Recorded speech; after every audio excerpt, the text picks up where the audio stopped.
మాట్లాడిన దానికో తర్వాత నిన్న సింహాద్రిపురము ఆ పర్యటన వచ్చినప్పుడు అక్కడంతా ఎవరు జనాలు లేరు, ఏది ముఖ్యమంత్రి వచ్చినప్పుడు. తర్వాత దాని ఎఫెక్ట్ ఏమో కానీ జగన్మోహన్ రెడ్డి గారు అయితే రిటర్న్ గిఫ్ట్ ఇచ్చారు. అంతవరకు నాకు దాదాపు 15 years నుంచి నాకు సెక్యూరిటీ ఉంది. రాజశేఖర రెడ్డి గవర్నమెంట్ అప్పుడు ఉంది, కిరణ్ కుమార్ రెడ్డి గవర్నమెంట్ అప్పుడు ఉంది. అన్ని గవర్నమెంట్లో కూడా నాకు థ్రెట్ పర్సెప్షన్ వలన సెక్యూరిటీ ఉన్నది. ఆ సెక్యూరిటీని కూడా ఈరోజు పొద్దున్నే ఫోన్ చేసి మీ సెక్యూరిటీ డ్రాప్ చేస్తానని చెప్పేసి ఇనికి పిలిపించడం జరిగింది.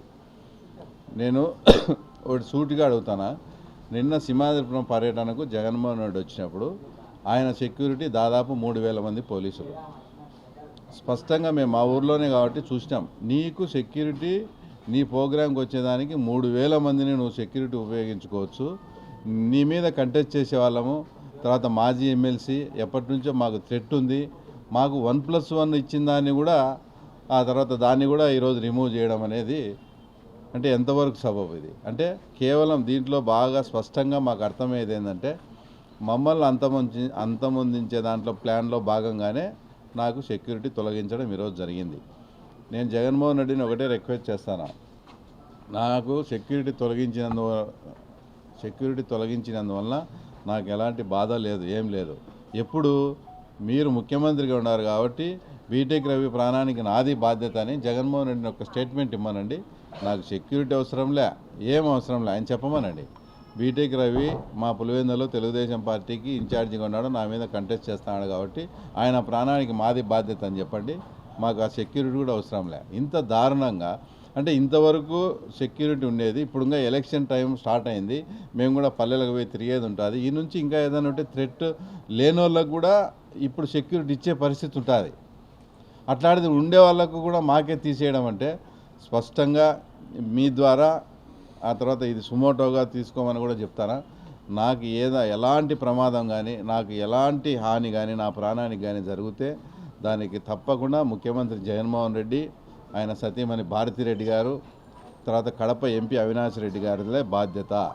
నాకు వ్యక్తిగత శత్రుత్వం ఎవరితో కూడా లేదు, నాకు ఉండేది రాజకీయ శత్రుత్వం వాళ్ళతోనే.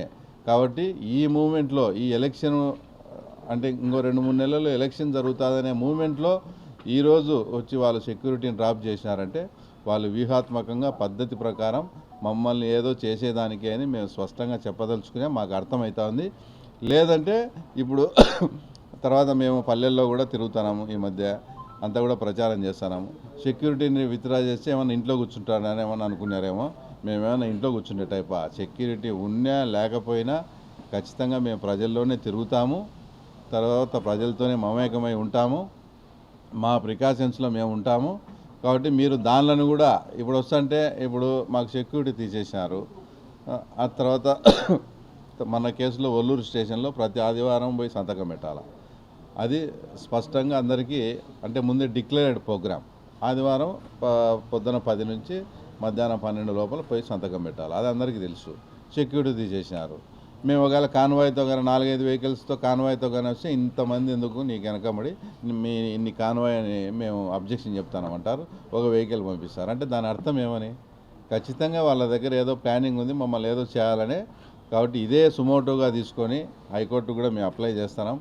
మాకు ఏది జరిగినా కూడా జగన్మోహన్ రెడ్డి, భారతిరెడ్డి, అవినాష్ రెడ్డిదే 100% బాధ్యత.